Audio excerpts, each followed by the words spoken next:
Eu fui estudante cá na Universidade de Coimbra, nos anos 90, entrei em 1990, estive cá na primeira metade dos anos 90, de História. E portanto, foi como estudante,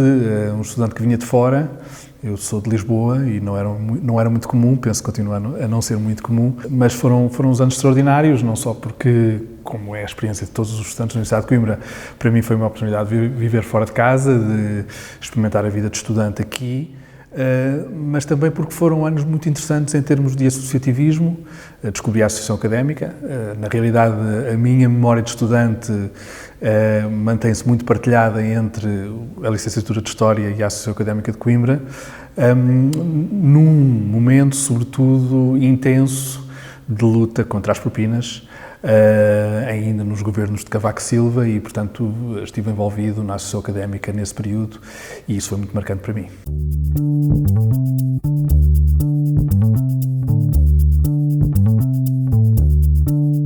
Eu às vezes penso nisso,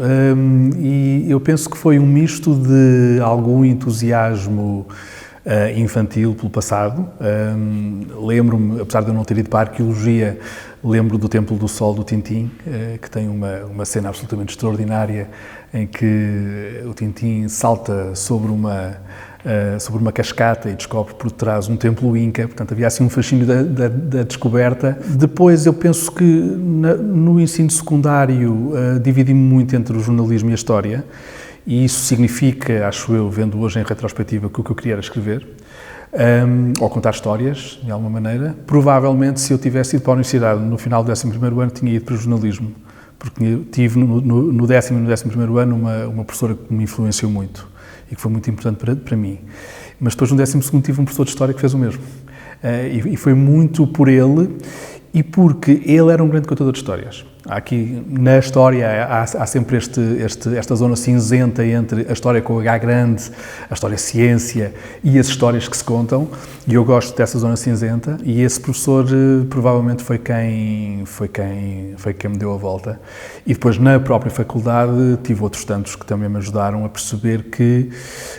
o que eu queria era fazer investigação, porque depois, mesmo quando entro na universidade, não sabia se queria tornar-me professor de liceu, de ensino secundário, e, portanto, fazer aquilo que na altura eram as psicopedagógicas, ou ir para a investigação. E depois também houve cá quem me tivesse levado para a investigação.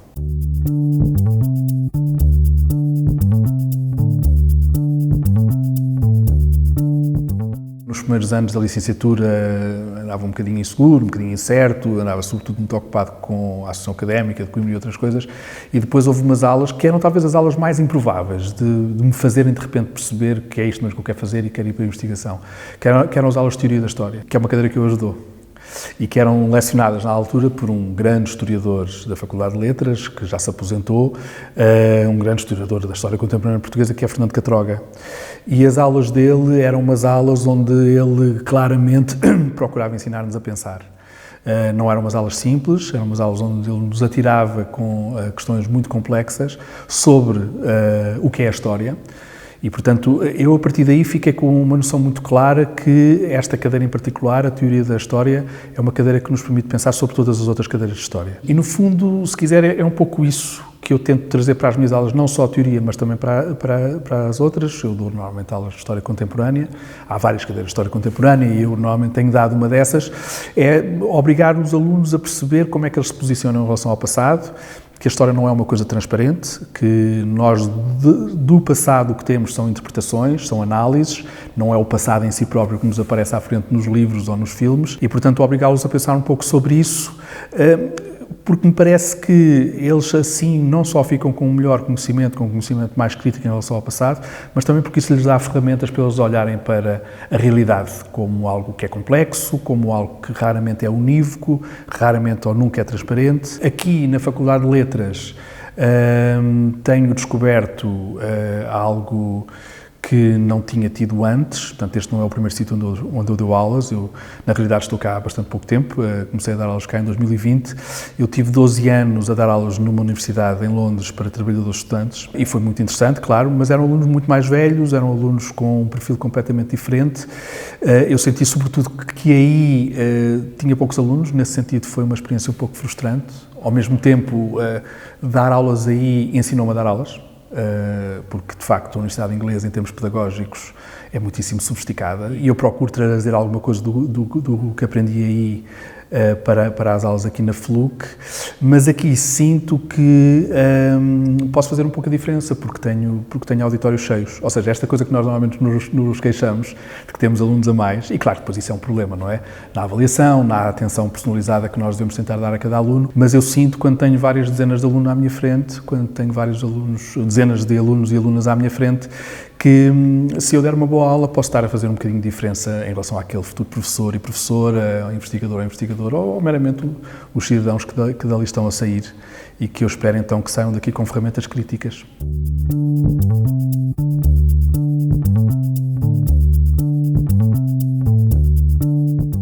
Eu levo seguramente coisas diferentes de quando, se compararmos o momento em meados dos anos 90 em que deixei a licenciatura e agora que estive cá há uns anos, 20 e tal anos depois. Eu fiquei muito espantado com a faculdade que encontrei, com a licenciatura que encontrei. Eu saí de Coimbra nos anos 90 com a sensação de que estavam cá alguns dos maiores historiadores portugueses, mas que a estrutura era um pouco antiquada, e o que eu venho agora encontrar é uma universidade muito aberta, não só muito aberta ao exterior, como muito aberta internamente. Isto pode parecer paradoxal, mas eu passo a explicar. Este sistema que, enfim, que vos é familiar seguramente, de que os alunos têm de circular um pouco, ou seja, que os alunos não podem apenas fazer cadeiras da sua licenciatura, da sua secção, do seu departamento, mas têm que procurar noutras áreas cadeiras para fazer informação geral, para fazer menor. Em todas as instituições onde eu passei, isto era uma aspiração que nunca tinha resultado, e passei por universidades como a Universidade Nova de Lisboa, que tem apenas umas décadas, ou Birkbeck, esta universidade em Londres, que era uma universidade muito aberta e que tinha que contava sobre si própria uma narrativa de uma universidade muito experimental e muito aberta, e esta abertura, ou seja, esta capacidade dos alunos circularem por entre várias áreas de saber, nunca tinha resultado muito bem em nenhum destes sítios, e aqui resulta. E, de facto, isso foi seguramente aquilo que eu vi de mais interessante, e foi espantoso, e enquanto diretor de primeiro ciclo, que eu também fui, verifiquei não só como isto funciona bem, como é muitíssimo enriquecedor para os alunos. Ou seja, os alunos de História saem de uma licenciatura, não só com uma preparação que me parece bastante sólida e bastante complementar em História, mas abrangente, mas depois experimentaram alguma coisa nas literaturas, experimentaram alguma coisa na filosofia, na arqueologia, e isso deixa-os seguramente muito mais ricos. E isso é uma abertura muito difícil, porque a universidade tende a cristalizar, as disciplinas tendem a cristalizar. É a mesma luta que temos no Centro de Estudos Interdisciplinares, no 620. Ter havido aqui esta capacidade de abrir e fazer com que, de facto, hoje já ninguém se questione sobre a existência de alunos que vêm de outros departamentos na sua sala de aula, é uma enorme conquista. E eu penso que para mim foi muito surpreendente, porque tinha cá estado numa universidade bastante diferente, mas também porque tinha passado por outros sítios onde vi que isto é algo muito difícil de obter, funciona bem, é algo que é uma vantagem que os alunos tiram daqui que me parece inestimável, e portanto foi de facto muito gratificante ter feito parte disto.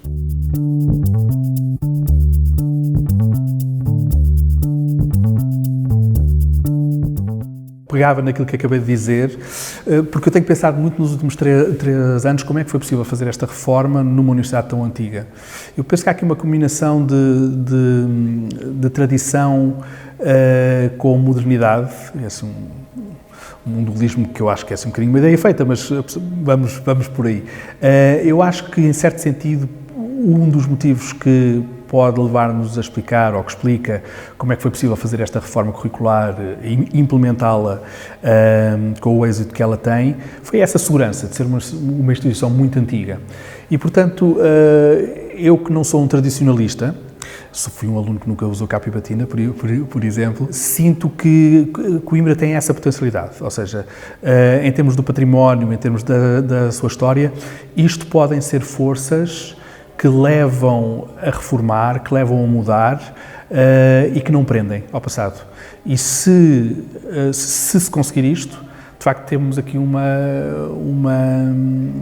ótima forma de encarar o futuro. E penso que aquele exemplo que eu dei, que é um exemplo aparentemente muito circunscrito da reforma curricular que eu aqui vim encontrar quando entrei em 2020, é um exemplo bastante inspirador.